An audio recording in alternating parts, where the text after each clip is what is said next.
Good afternoon guys. So nagbalik kita diri sa may aton nga Iloilo Terminal Market no. I am just walking towards sa area nga sa una bala nga may fence. So currently makita nyo ginkakas ng fence sa diri nga part no.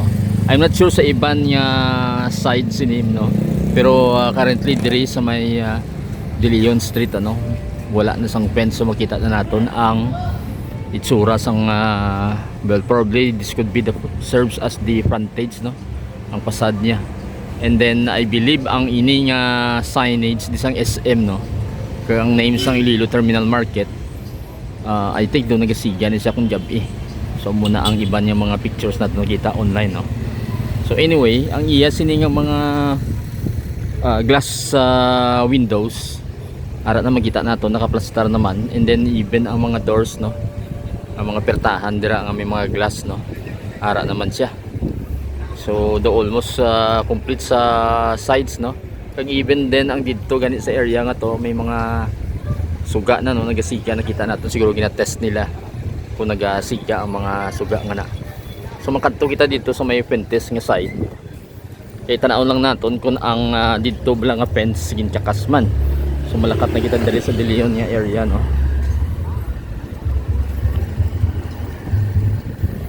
Even ang diri gani daw hawa na.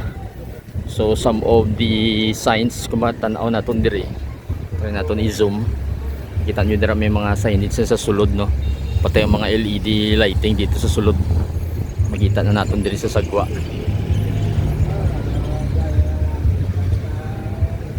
So mawalk lang kita ka further ano. There are still some mga debris sa mga construction na materials. Pero if you remember guys, sa una ang diring area temporary settlement na di sa aton yung mga vendors no. So ginhawanan na subok. And then even ang ini nga daw gamay nga crane, ari pa ganin diri kagang iban nga mga debris kag mga remaining sa mga construction. So ari pa diri sa may dalan nga ni. So hawan na. Ma-walk kita towards sa Fuentes kay para mabala naton kung nang dito lang area kakas naman ang mga settlement sa mga vendors ano. Kay sa balaan man naton nga sa may October 30 ma-open na ini siya, soft opening kuno kay ang schedule gid is on December, so base before December 25.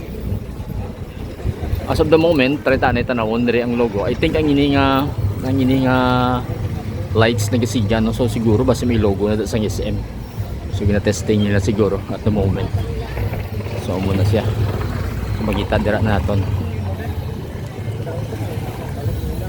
malakat-lakat na kita liwat kadto sa side sang Fuentes ano.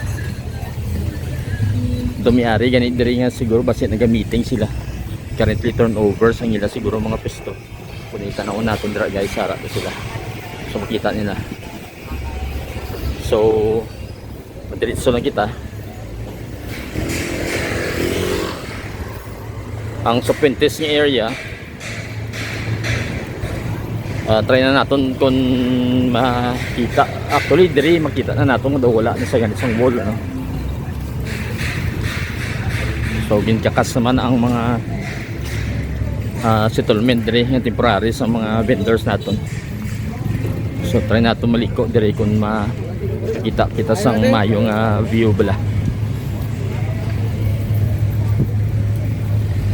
So all over siguro as gani sa may Rizal, kay balaan ko sa may Rizal nga side kakas naman dito ang mga vendor sa mga isda naton tubla sa una. So sa dire nga side makita naton nga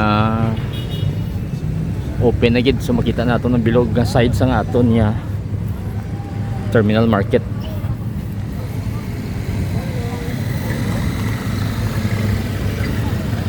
So check man naton sa may Rizal ng area no.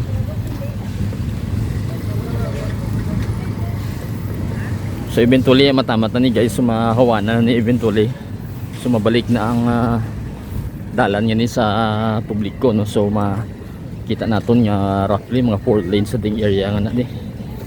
So lapad na di siya nga agyan sa mga salakyan ano. Ito iban mga exit doors ini no, or service doors no, access sa sulod. So makitika lang kita dire sa may Rizal nga side.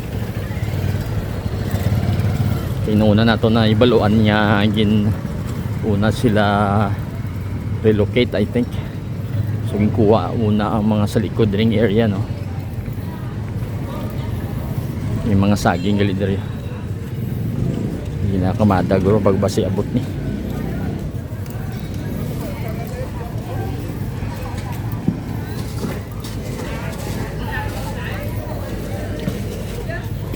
So try natin check diri sa may Rizal nga side.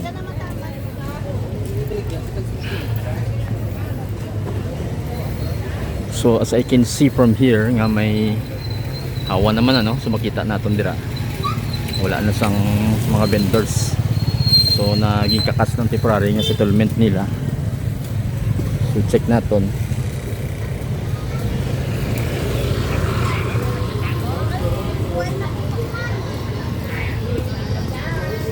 So may mga part lang daw may mga finishing siguro touches no. Makita ko ang iban yung mga scaffolding. Ara pa kag may mga tao to nga naga-install siguro sang whatever nga mga bilin pa no. Sa kisame. So makita niyo dira. Nga naga-ubra pa sila. So all over na siguro, last na lang dito sa side sang Mabini ang gamay na lang mga structures nga nabilin yung mga ilang mga kudal bala guys. So tanaw ta lang anay dire. Makita nato ang logo dira. Pag ang Iloilo Terminal Market no. Nga text sa aton nya super or terminal market dire. Parte makita ko man nya may iban may mga pictures nakita sang una nga may mga suga na guys sa sulod.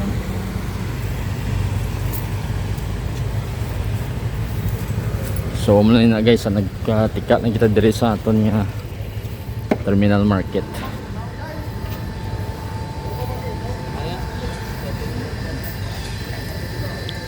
Till the next videos naton kaga uploads. Thank you for watching.